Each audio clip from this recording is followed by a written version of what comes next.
नमस्कार दोस्तों, राधे राधे मित्रों। आप पढ़ रहे थे वैदिक साहित्य।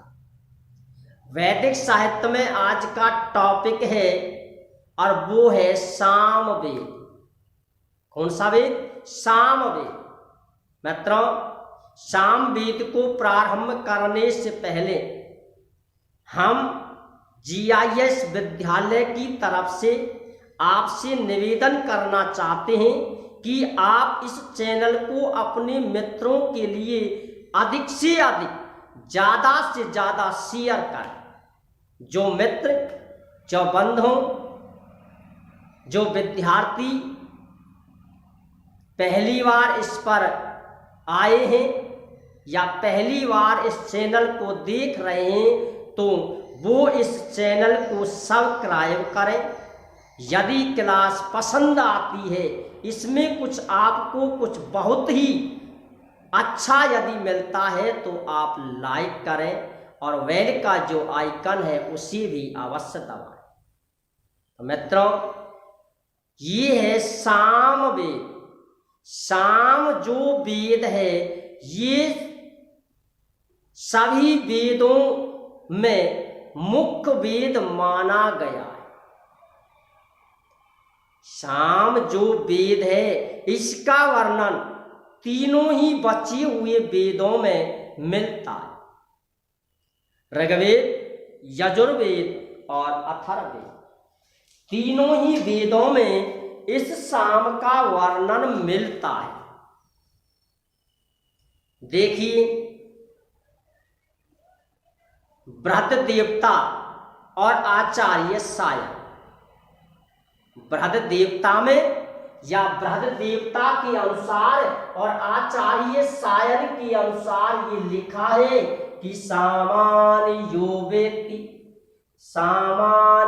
वेत्ति से वेद तत्व सामान्य यद जानाति से वेदम जाना। जो व्यक्ति साम को जानता है वह वेद को जानता है। इसका भी अर्थ वही है और उसका भी अर्थ वही। जो व्यक्ति साम को जानता है अर्थात साम वेद को जानता है, मान लीजिए उसने सभी वेदों का अध्ययन कर लिया। जब इसके बारे में ये कहा है तो मित्रों सोचिए, देखिए, ये जो वेद है सभी वेदों से मुख्य वेद है या नहीं है? सभी वेदों से मुख्य वेद है। ये जो वाक्य लिखा है ये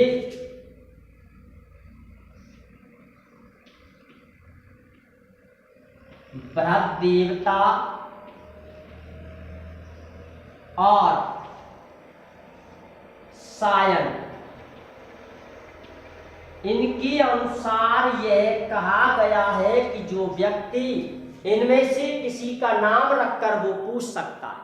लेकिन जब ऑप्शन में यदि आपके लिए ये प्रश्न ये दिया है, ऑप्शन यदि दिए जाते हैं 1 2 3 4 ABCD ए वा सैद है, इस प्रकार से यदि पूछे जाते हैं तो वहां आपके लिए इनमें से एक नाम मिले। ठीक है। दूसरी, जिस समय कृष्ण ने अर्जुन के लिए गीता का उपदेश दिया था, जिस समय कृष्ण ने अर्जुन के लिए महाभारत युद्ध से पहले महाभारत का बिगुल बज चुका था, पितामह भीष्म ने शंखनाद कर दिया। दोनों सेनाएं युद्ध के लिए आमने सामने बिल्कुल तैयार थी। शंख नाद होने के बाद अर्जुन ने अपने हाथों से तरकस यानी धनुष बाण जमीन पर डाल दी। तो उस समय कृष्ण ने अर्जुन को हताश देखते हुए, निर्बल होते हुए देखकर उसने गीता का उपदेश दिया और अंत में उसके लिए विराट रूप के भी दर्शन दिए। जिसके माध्यम से उसने फिर से पुनः दूसरे रूप से यानी दूसरी तरीके से उसने युद्ध करने का दृढ़ निश्चय किया कि संसार में आत्मा अजर अमर है, इसका कोई साथी नहीं है, ना इसका कोई सगा है, ना इसका कोई भाई बंधु। तो उपदेश देते समय, गीता के उपदेश में मुख्य जो तत्व था वो तत्व यही है कि मनुष्य को अपने कर्म करने चाहिए। तो कृष्ण ने उस समय अर्जुन से कहा कि वेदेषु अहिंसाम वेदो अस्मि। कृष्ण ने अर्जुन से कहा कि हे अर्जुन, वेदेषु अहिंसाम वेदो अस्मि, मैं वेदों में साम वेद हूं। तो ये वही वेद है, साम वेद। कृष्ण ने भी ऐसा कहा था कि वेदों में मैं साम वेद हूं। ये किसने कहा? प्रश्न बनेगा इस प्रकार से, वेदेषु अहिंसाम वेदो अस्मि इति वाक्यम केन कथितम, यह वाक्य किसने कहा? कृष्णेन कथितम, यह वाक्य कृष्ण ने कहा। यदि प्रश्न इस प्रकार से भी पूछ लिया जाता है कि कृष्ण ने कब और कहां कहा या क्यों कहा, तो गीता का उपदेश देते समय अर्जुन से कहा। गीता श्रीमद् भगवत जो गीता का उपदेश दिया था, गीता उपदेश में 700 श्लोक हैं।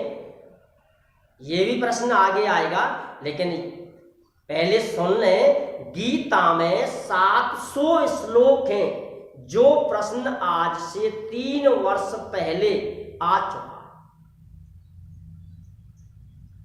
3 वर्ष पहले ये प्रश्न आ चुका है कि गीतायाम कति श्लोकानि सन्ति, गीता में कितने श्लोक हैं, या श्लोकानि आसन कितने श्लोक थे? 700। सप्तशतम, गीता में 700 श्लोक हैं। तो प्रश्न ये है कि वेदेषु, वेदों में अहम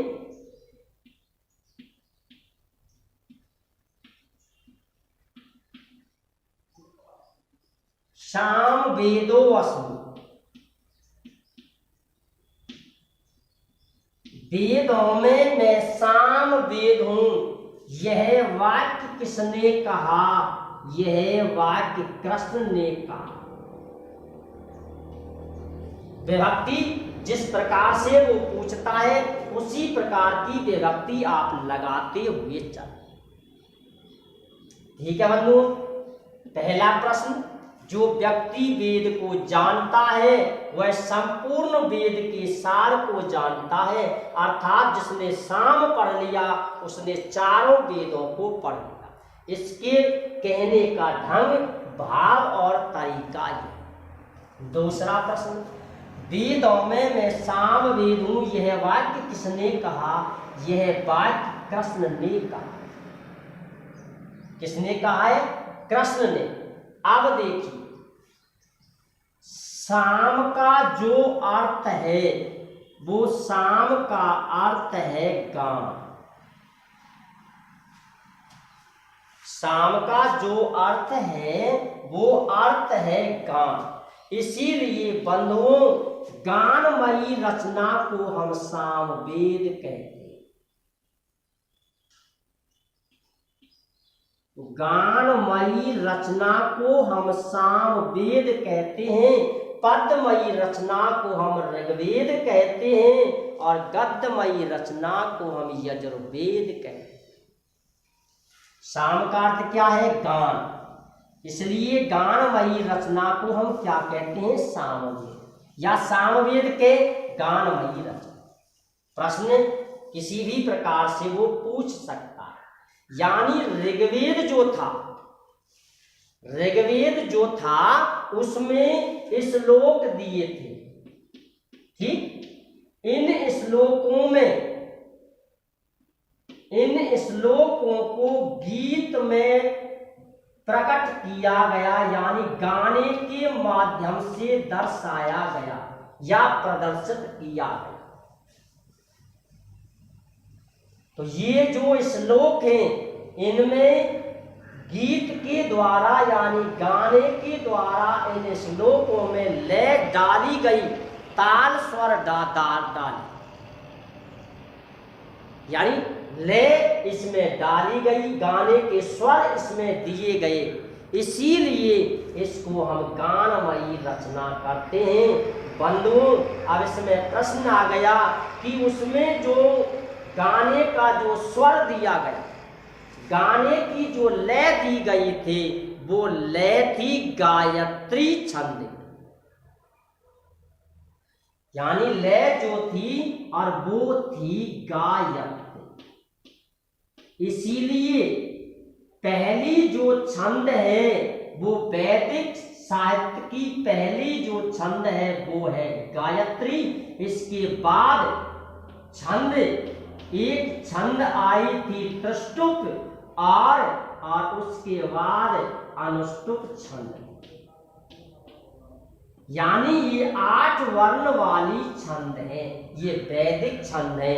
इसीलिए इनके श्लोकों में जब आपने छंद का वर्णन पढ़ा था तो इनके लक्षणों में छंद का नाम नहीं है,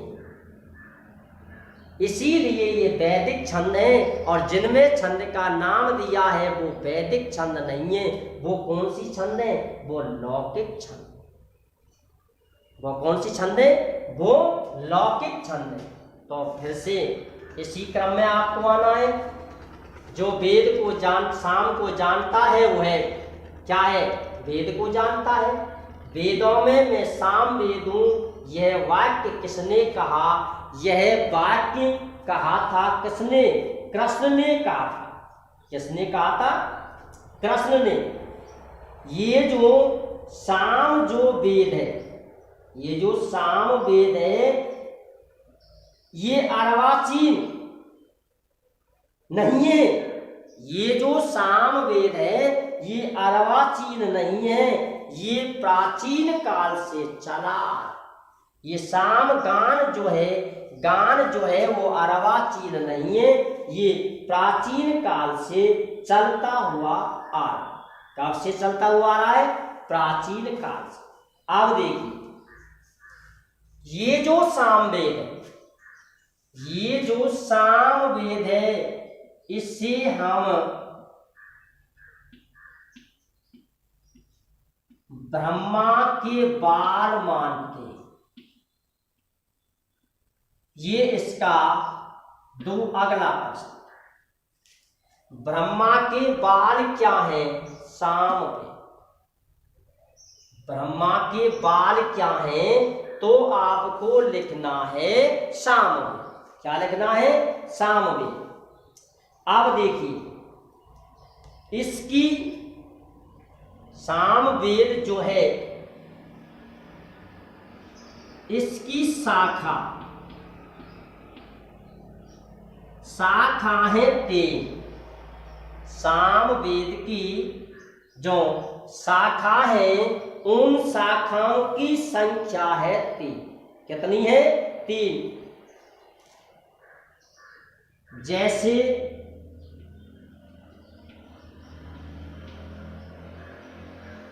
कौतुकीय, जैसे कौतुकीय,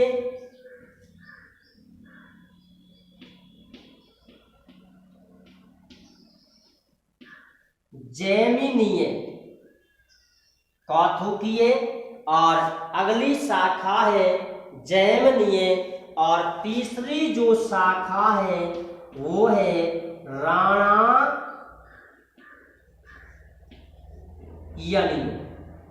ये 3 शाखा इसकी अभी तक प्राप्त हुई।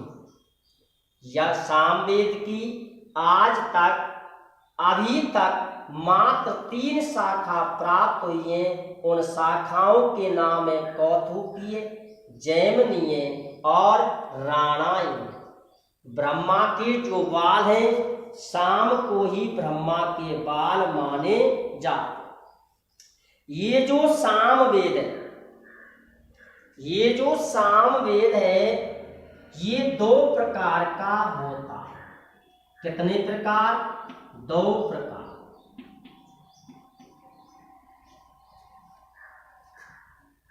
नंबर 1,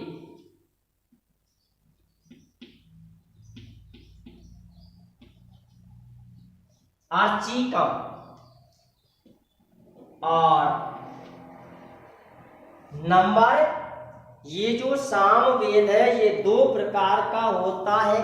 नंबर 1 अर्चिकम और नंबर 2 है गान,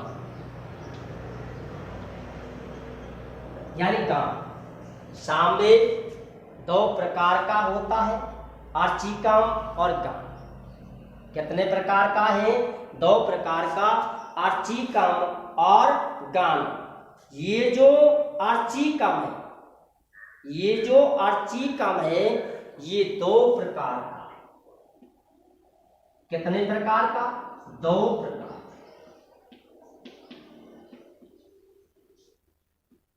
नंबर 1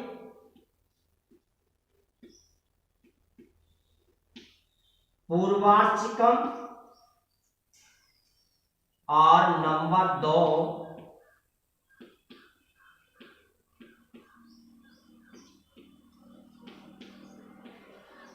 उत्तरार्चिकम। सामवेद 2 प्रकार का होता है, अर्चिकम और गानम। अर्चिकम जो है वो 2 प्रकार का होता है, पूर्वार्चिकम और उत्तरार्चिकम। पूर्वार्चिकम के जो दूसरे नाम यानी पर्याय, पूर्वार्चिकम को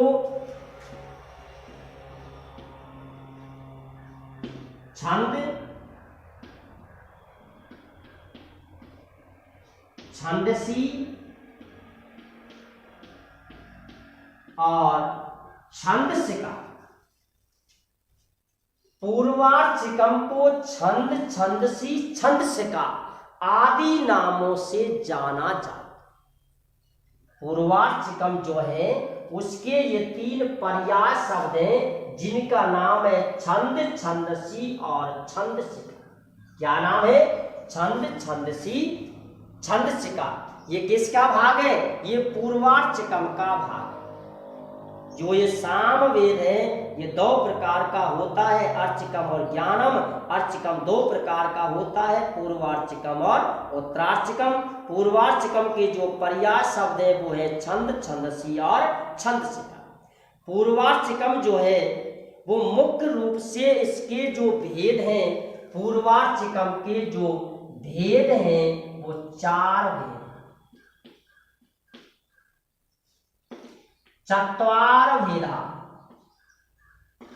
पूर्वार्चिकम 4 भेद हैं पूर्वार्चिकम के। पूर्वार्चिकम के कितने भेद हैं? 4 भेद। अब देखिए, सामगान जो है, ये जो गानम है, गानम का मतलब ही सामगान। ये जो सामगान जो है वो 4 प्रकार का होता है। सामगान जो है वो 4 प्रकार का होता है। मैं यहां आपके लिए लिखता हूं, सामगान बराबर 4। यानी सामगान जो है, ये जो गान है ये 4 प्रकार का है। सामगान यानी गीत, लय, ताल, स्वर। सामगान जो है वो कितने प्रकार का है? वो 4 प्रकार का है। आरण्यगान, जैसे यहां देखिए आरण्यगान। नंबर 2 ग्राम गानम।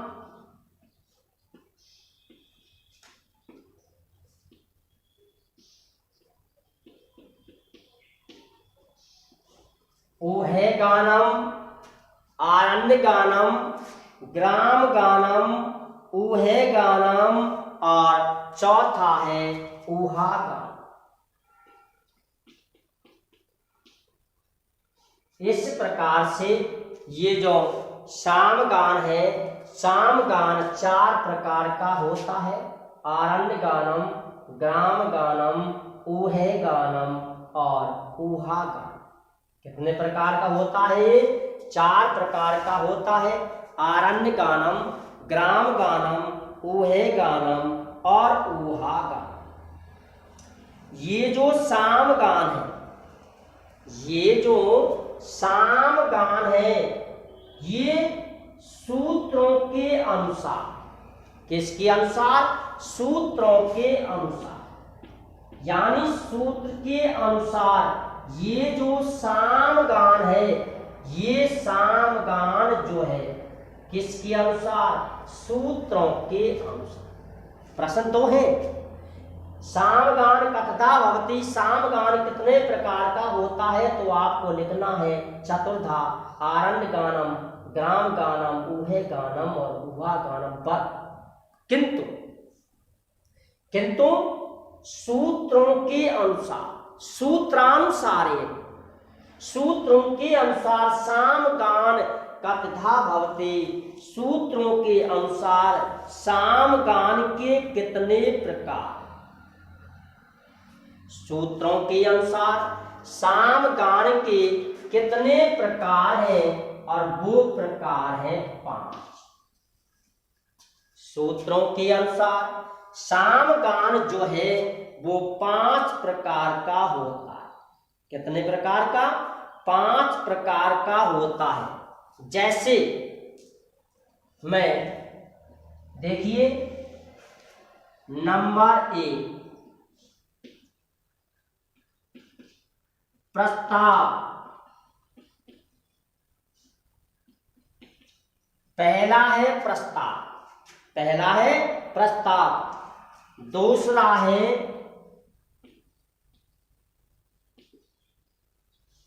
उपद्रव।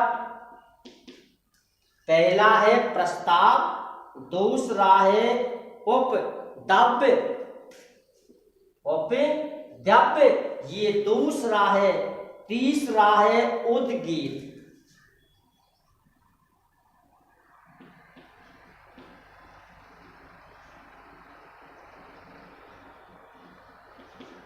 नंबर 3 है उद्गीत।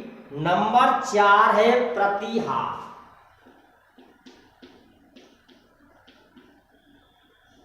नंबर 4 जो है वो है प्रतिहार। कौन सा है? प्रतिहार। नंबर जो 5 है वो है निदनाद। ये सामगान सूत्रों के अनुसार, देखिए तीर का निशान लगा हुआ है। सामगान सूत्रों के अनुसार 5 प्रकार का होता है। कौन कौन से? इधर देखिए, यहाँ तीर का निशान लगा हुआ है। ये 5 प्रकार हैं: प्रस्ताव, उपद्रव, उद्गीत, प्रतिहार और निदनाद। किसके अनुसार? ये आपको लिखना है सूत्रों के अनुसार। लेकिन यदि सीधा प्रश्न दिया हो कि सामगान कथता भवति, सामगान कितने प्रकार का होता है, तो आपको ये 4 प्रकार लिखने हैं: आरण्य गानम, ग्राम गानम, ऊहे गानम और ऊहा गानम। ये सामगान के प्रकार और भेद हैं। अब देखिए, सामगान के जो प्राण हैं, यहां देखिए इसके जो प्राण हैं, किसके? सामगान के जो प्राण हैं वे स्वर हैं। साम के जो प्राण हैं, यानी सामगान जो है, सामगान का मतलब ही सामवेद है। सामगान के जो प्राण हैं वो प्राण हैं क्या? स्वर। क्या? स्वर। अब देखिए, ये जो सामवेद है, ये जो सामवेद है, इसका प्रारंभ, एक काव्य भी आएगा। ये जो सामवेद है, इसका प्रारंभ किस शब्द से होता है? इसका प्रारंभ ओम शब्द से होता है। ये इसका मुख्य प्रश्न। साम वेद का प्रारंभ किससे होता है? साम वेद का प्रारंभ ओम से होता है। किससे होता है? ओम से होता है। साम का प्रारंभ एक काव्य आएगा जिसका वर्णन मैंने अभी किया है। उसका प्रारंभ और अंत श्री शब्द से होगा, अर्थात लक्ष्मी शब्द से होगा। किससे होगा? लक्ष्मी शब्द से होगा। अब ये जो साम वेद है, इस साम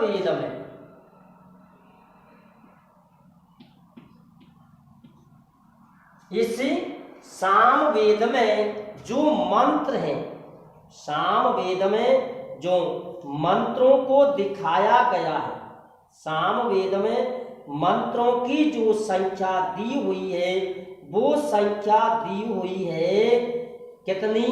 1875।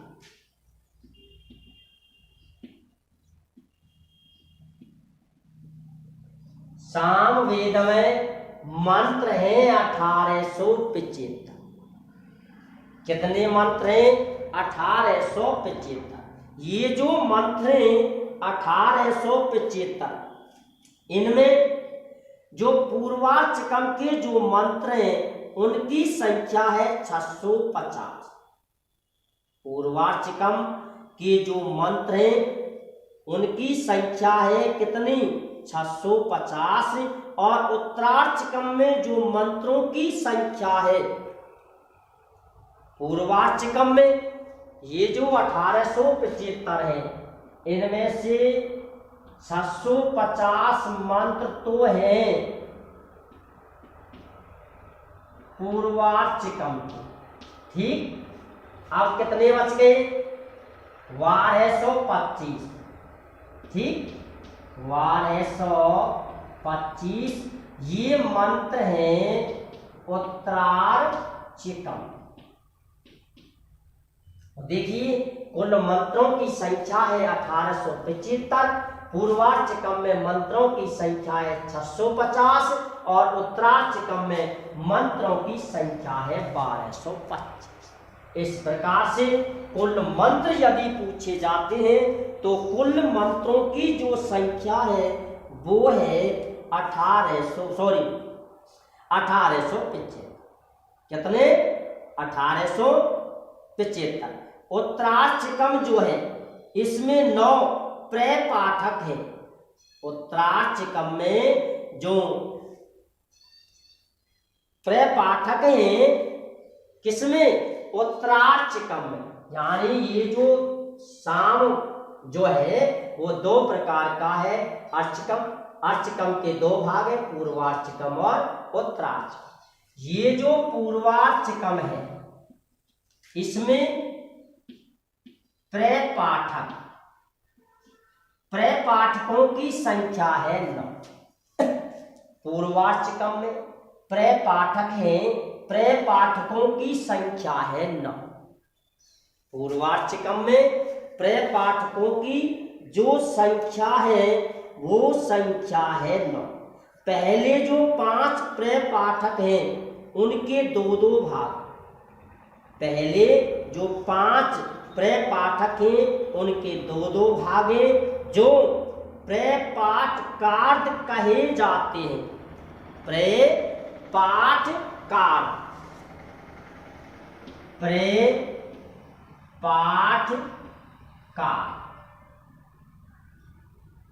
अब देखिए ये प्रश्न बन गया। कैसा प्रश्न? ये जो प्रपाठक हैं यानी इनमें से जो पहले जो 5 प्रपाठक हैं उनके 2-2 भाग। पहले जो प्रपाठक हैं कितने? 5, इनके 2-2 भाग हैं। कितने भाग हैं? 2-2 भाग। 2 भाग हैं जिन्हें प्रपाठक कहते हैं। जिन्हें क्या कहते हैं? प्रपाठक कहते हैं।